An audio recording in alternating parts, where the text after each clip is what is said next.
Magandang araw po sa bawat isa sa inyo. Welcome back to our 365 Daily Devotions. So, unang-una, salamat po sa bawat isa sa inyo na kasama ko ngayon. Alam ko marami nag-aabang sa atin tuwing alas 5 ng umaga. At lalo na pag Monday, no, magsisimula po tayo ng panibagong series. So, this time po, ang pag-uusapan po natin, ready na po ba tayo? Ang pag-uusapan po natin is about the Reformation. Ngayon po ay October, sineselebrate po natin yung Reformation Month. Reformation. Ang tanong, ano nga ba yung Reformation? Now, napakalaga po sa bawat isa sa atin na malaman natin ano ba yung ibig sabihin ng Reformation. Kailan ba nangyari yan? Anong mga pangyayari, kaganapan ng mga panahon na yan? Now, para po mas mabilis maintindihan nating lahat, pag sinabi nating Reformation, ito yung mga panahon na yung mga tao nagbabalikan sa Biblia. There was a time na yung mga Kristiyano lumayo na sa Bible. Pero during this time, 16th century, nagbalikan sila ulit sa Biblia at tinuklas na nila muli.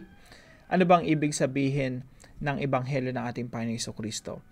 Basically, it's back to the Bible movement. Pag pinag-usapan natin Reformation, ang isipin lang natin, nagkaroon ng movement dyan ng mga panahon na yan na bumalik uli sa Biblia. So, back to the Bible movement. Now, isa po sa naka-impluwensya ng Reformation ay yung Romans chapter 1 verse 17. Sabi po rito, "For in the gospel, the righteousness of God is revealed, a righteousness that is by faith from first to last. Just as it is written, the righteous will live by faith." Ibig sabihin, ang kaligtasan ay makakamtan lamang sa pamamagitan ng pananampalataya sa Panginoong Jesucristo, sapagkat ang kaligtasan ay sa biyaya lamang ng ating Diyos. Now, this week po, ang tatalakayin po natin ay puro Latin. So, i-prepare po natin yung ating mga isipan, no? Maganda po yung series natin ngayon. Medyo historical. Babalik tayo sa nakalipas. So, Reformation, back to the Bible movement. Meron po tayong 7 tenets or 7 importanteng mga points na i-discuss this week. Una, yung post tenebras lux, ad fontes, sola scriptura, sola fide, sola gratia, solos Christus, and soli Deo gloria. Iisa-isahin po natin yan. Relax lang tayo, no? Kahit di natin, yung iba sa atin, di maintindihan. Ano ba itong mga pinagsasabi nito? Lalo na yung mga bago na first time lang na-encounter to. Now, umpisan po natin dito sa post tenebras lux. Ang ibig sabihin po nito ay after darkness, light. Pagkatapos ng isang napakahabang gabi na kadiliman, merong bukang liwayway, merong liwanag. Now, bakit po ganon? Balik po tayo sa history. Pinasimple ko po ito, no? Lalo na sa atin na naku-curious tayo. Ano bang nangyari sa kasaysayan ng Christianity? Now, yung kasaysayan ng Christianity, meron na po tayong 2,000 years history. Bukod yun sa Old Testament. Mula lang sa time ng Panginoong Jesucristo. So, ngayon ay 2024. Pwedeng pinapanood nyo to, no? 2030s na or 2050s. Kasi ginagawa ko yung mga videos natin. Iniisip ko rin yung future na manonood. Baka 50 years from now, pinapanood pa rin to, no? Pero ngayon ay nasa 2024. So, nandito tayo ngayon. When we look back, meron tayong 2,000 years of history. Now, simula sa panahon ng Panginoong Jesucristo, dumami na yung mga followers ni Jesus hanggang sa kapanahunan natin ngayon. Pero during the Middle Ages, ito po yung time na yan. Yung Middle Ages, tinatawag po natin yung sometimes Dark Ages. Kasi during this time po, lalo na yung religion tsaka yung government, state government, nagkaroon ng merge. Naturally, yun ang nangyari, no, from the time here sa 300 AD hanggang sa mga panahong ito. Alam niyo po, pag pinaghalo niyo yung gobyerno tsaka yung church, halos pinag-isa mo, doon na magdudulot ng samot-saring mga korupsyon. At yung corruption sa gobyerno, madadama yung church. Tapos yung church, yung power ng church, meron na rin silang military na, there's so many abuses na nangyari during this time. So, Kaya pagdating po rito, pinaghiwalay yung church and state o yung civil government, yung gobyerno, tsaka yung church pinaghiwalay dito. Tapos yung church, mas napabuti yung kalagayan. So, hindi na dapat pinag-iisa. During this time, grabe po yung mga pangyayari nitong mga panahon na ito. Kaya tinatawag itong Dark Ages. Noong mga panahon po na ito, yung Biblia, halos na lang hindi na masyadong nabibigyan ng pansin. Yung authority, wala na sa Bible. Kaya po ito Dark Ages. Sa panahon po na ito, may papakita po ako sa inyong picture. During this time, ito po si Martin Luther, challenge niya yung kasulukuyang church, yung kabuuan ng church. Meron siyang ipinako dito sa Wittenberg Church na 95 theses. Dito niya pinako niya yan.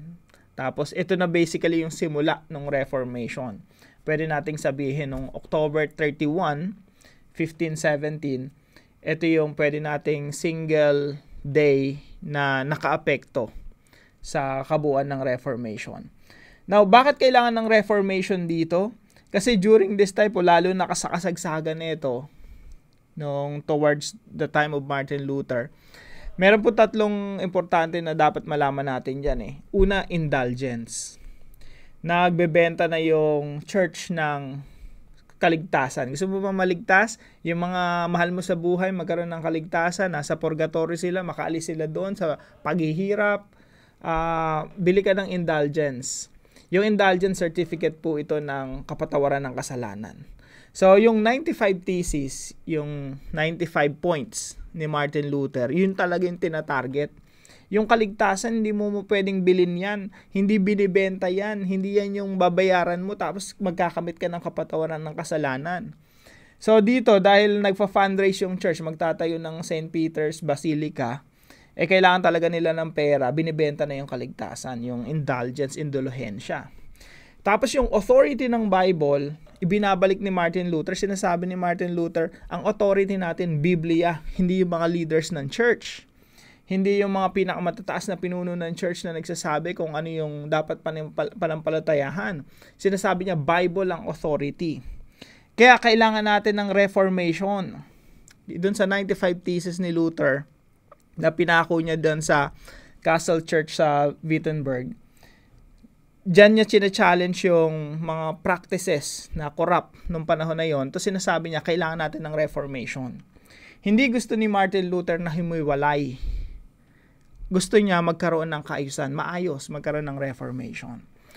Now, dito po sa pangyayaring ito, masasabi natin na from here on, from this time forward, nagkaroon ng, na-ignite sa puso ng tao, let's go back to the Bible. Balik tayo sa sinasabi ng Biblia. Balik tayo sa tunay na katuruan ng Bible. So, ito yung verse po natin na pag-aaralan natin ngayon. Very short lang yung time natin. Ito po ang sabi ng John chapter 1 verse 5. The light shines in the darkness, and the darkness has not overcome it. Ang ilaw ay lumiliwanag sa kadiliman, at ito'y hindi nagapi ng kadiliman. Kahit na yung mga panahon na ito, halos 1,000 taon to na kadiliman. Of course, yung mga Christians, nandyan yan. Yung mga tunay na sumasamba sa Panginoon, nandyan. Mga followers ni Jesus, nandyan yan. Pero yung dominating culture, darkness. Kaya ang topic natin ngayon ay post-tenebras lux. After this darkness, light. Na-rediscover muli, bumalik ulit yung mga tao doon sa Bible. Doon sa sinasabi ng katuruan ng Biblia patungkol sa kaligtasan, hindi binibenta yan. Yan ay makakamit sa pamamagitan ng biyaya ng Diyos, sa pamamagitan ng pananampalataya kay Kristo Jesus. It's not for sale. So nagkaroon ng liwanag muli kasi bumalik yung mga Kristiyano sa tinuturo ng Biblia. At dyan na rin nagkaroon ng mga publishing ng mga Bibles. Kaya ngayon, ang dami nating Bibles readily available in our own language. Sabi po sa verse natin, the light shines in the darkness. Ito po ay patungkol sa ebanghelyo ng ating Panginoong Jesucristo. Ang Panginoong Jesucristo ay nagniningning at kailanman hindi magagapi. The light shines in the darkness, and the darkness has not overcome it. Ang ilaw ay lumiliwanag sa kadiliman, at ito'y hindi nagapi ng kadiliman. Kaya ito po yung teaching natin ngayong araw. Number 1, the gospel is unstoppable. Kahit pa anong mangyari rito, ang ebanghelyo ng Panginoong Jesucristo na sinimulan, hindi yan kayang pahintuin, hindi yan kayang pagilan, yan ay makakarating sa mga tao hanggang sa lahat ng mga bansa sa mundo ay maging masunurin sa ating Panginoong Jesucristo. And number 2 po, the gospel extinguishes darkness. Ang Panginoong Jesucristo po, siya po yung liwanag. At pag ang Panginoong Jesucristo dumating sa ating buhay, sa ating pamilya, sa ating bansa, magliliwanag ang Panginoong Jesucristo at kung tayo nababalot ng kadiliman, yung kadiliman na yan ay mawawasak. The gospel extinguishes darkness. Kailanman hindi mananalo ang kadiliman sa liwanag ng Panginoong Jesucristo. Kaya even though nagkaroon ng dark age, makikita natin na yung gospel pa rin ang magwawagi in the end. And number 3 po, the gospel cannot be snuffed out. Ano po ibig sabihin nito? Yung ebanghelyo ng Panginoong Jesucristo, kailanman hindi yan mamamatay. Hindi yan yung parang kandila na nagliliwanag tapos nawala yung apoy. At nakita mo usok na lang tapos nawala na. Ito po ay makikita natin dito sa verse natin na ito, the darkness has not overcome it. The light shines in the darkness and the darkness has no power over the gospel. Satan has no power over the gospel. Walang makakapigil sa ebanghelyo kahit sino pang mga tao. Magwawagi yan at sasakupin ng buong mundo. Now, this week po, mahaba yung series natin patungkol sa Reformation. So, ihanda po natin yung ating mga puso na matutunan, no? At mapuno yung ating puso ng pag-asa na ang ebanghelyo ng Panginoon Jesucristo ay magwawagi. So, paano po natin ito i-apply? Number 1, thank God for enlightening us. Salamat sa Panginoon, nagkaroon ng Reformation, nagkaroon ng Back to the Bible movement, na rediscover natin yung ebanghelyo na ipinangaral ng unang panahon ng mga apostol. At ngayon nakarating sa atin yung tunay na ebanghelyo. Ang ebanghelyo na makakamta natin dahil ay regalo ng Diyos, biyaya ng Diyos na makakamta natin sa pamamagitan ng pananampalataya sa Panginoong Jesucristo. Hindi yan by works, hindi yan sa pamamagitan ng pagluluhod-luhod at pagme-memorize ng maraming mga panalangin, hindi yan makukuha sa kung ano-ano mga tradisyon. Ang kaligtasan ay nagmumula lang sa Panginoong Jesucristo. Thank God for enlightening us. Nagliwanag ang Panginoong Jesucristo at kailanman yung liwanag ng Panginoong Jesucristo ay hindi magagapi. Number 2, pray for people in darkness to see the light. Ipanalangin natin yung mga tao na namumuhay sa kadiliman na sila'y makasumpong ng liwanag ng ebanghelyo ng Panginoong Jesucristo. Marami po niyan sa paligid natin. Mga mahal natin sa buhay na nandun pa sa dark ages. Kailangan nila ng reformation, ng kaunawaan. Ano ba talaga yung ebanghelyo ng ating Panginoong Jesucristo? And number 3 po, ignite a fire that will burn through generations. Magsimula po tayo ng apoy na patuloy na magbabaga, patuloy na magniningning, magliliwanag through generations.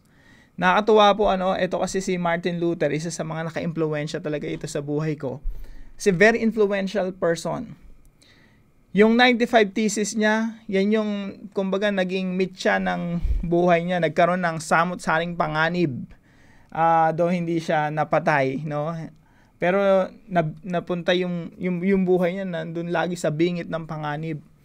Yung ginawa niya ng ito ay yung nagsilbing apoy na naglagablab at hanggang ngayon ay pinapakinabangan natin spiritually.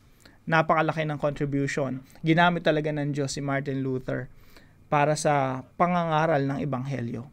Sa atin din po, let's ignite a fire that will burn through generations.